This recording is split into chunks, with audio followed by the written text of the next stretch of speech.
আসসালামু আলাইকুম ওয়ারাহমাতুল্লাহি ওয়াবারাকাতু।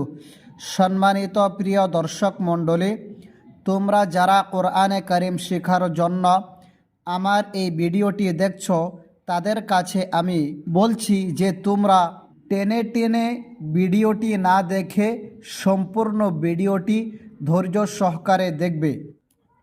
এখানে দেখো জবর, উপরে যে একটা চিহ্ন রয়েছে বাঁকা করে, ওই বাঁকা চিহ্নটাকে জবর বলা হয়। একটি কথা মনে রাখবে, জবর জের পেশকে হারাকাত বলে, মানে হরকত বলে। আর এই হরকতের উচ্চারণ তাড়াতাড়ি করিয়া পড়িতে হবে। দেখো জবর, উপরে জবর, জবরের উচ্চারণ বাংলা আকারের মতো হবে, যেমন হামজা জবর আ। এখানে আরেকটি কথা মনে রাখবে, ওইটা দেখছো আলিফ, উপরে জবর থাকার কারণে আলিফ হবে না, হামজা হবে।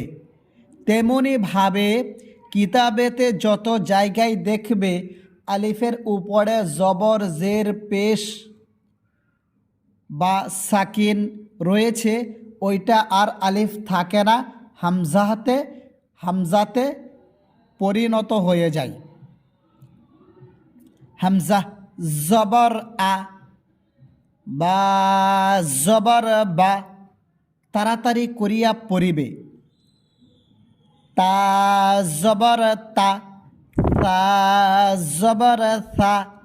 হরফগুলো যখন উচ্চারণ করবে তখন হরফগুলো অল্প টান দিয়ে বলবে, আর যখন জবর উচ্চারণ করিবে তখন তাড়াতাড়ি করিয়া উচ্চারণ করিবে। যেমন জিম জবর জা, হা জবর হা, খ জবর খ, দাল জবর দা, দাল জবর দা, রা জবর রা, জা জবর জা, সিন জবর সা, শিন জবর শা, صاد জবর স, ضاد জবর ض, ط জবর ত, ظ জবর ظ, আইন জবর আ, غين زبر غ، فا زبر فا، قاف زبر ق، كاف زبر كا، لام زبر لا، ميم زبر ما، نون زبر نا، واو زبر وا، ها زبر ها، همزة زبر آ، ইয়া জবর ইয়া, ইয়া জবর ইয়া। এবার দেখো অনুশীলনী। সবগুলো হরফের উপরে জবর রয়েছে। ওই হরফগুলো যখন রিডিং পড়বে, বানান করে রিডিং পড়বে, তখন তাড়াতাড়ি করে পড়বে।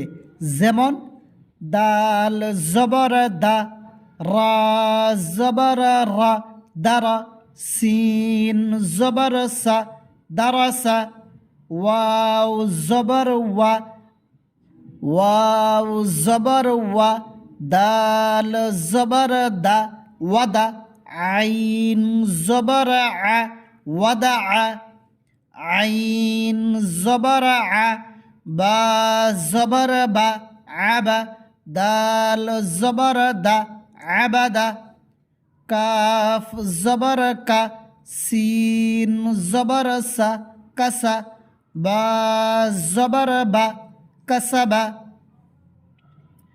দাল জবর দা, খ জবর খ, দখ, লাম জবর লা, দখলা, বা জবর বা, লাম জবর লা, বালা, গাইন জবর গ, বালাগা, ওয়াও জবর ওয়া, জিম জবর জা ওয়াজা, দাল জবর দা ওয়াজাদা, সিন জবর সা, জিম জবর জা সাজা, দাল জবর দা সাজাদা। এইভাবে আজকের এই ভিডিওটি দেখে পড়াগুলো শিখে নেবে। গতিকে যদি আমার এই চ্যানেলের ভিডিও ভালো লেগে থাকে তাহলে অবশ্যই চ্যানেলটিকে সাবস্ক্রাইব করে সাথে বেল আইকনে ক্লিক করে নেবে। আল্লাহ তাআলা আমাদের সবাইকে কোরআনে কারীম শেখার জন্য তৌফিক দান করুক। বলো আমিন।